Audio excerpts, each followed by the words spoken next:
US Secretary of State Antony Blinken toured a geothermal plant in Iceland and held talks on climate change with the foreign ministers of the 8 members of the Arctic Council in Iceland.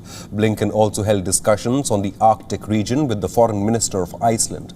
The US Secretary of State criticized Russia's activities in the region and described them as unlawful maritime claims. Blinken's warning to avoid the militarization of the region comes ahead of a planned meeting with his Russian counterpart, Sergei Lavrov. This is the first such high-level in-person talks between Washington and Moscow since President Joe Biden took office in January this year. The United States has previously accused Russia of demanding foreign vessels request permission to pass in the Arctic region and further threatening to use force against vessels failing to comply.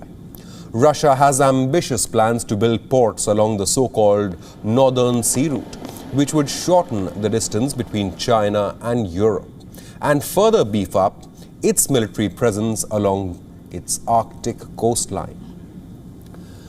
The United States has urged Russia to submit its regulatory scheme to the International Maritime Organization for consideration. Blinken emphasized that the regulatory scheme that Russia has put forward does not give due regard as per international law to navigation rights and freedom to the territorial seas and exclusive economic zones. Since the time Biden took oath, Washington and Moscow have clashed over charges of Russian interference in the US presidential elections, challenges to Ukraine's sovereignty, and US support of democracy activists in Russia and Belarus. WION is now available in your country. Download the app now and get all the news on the move.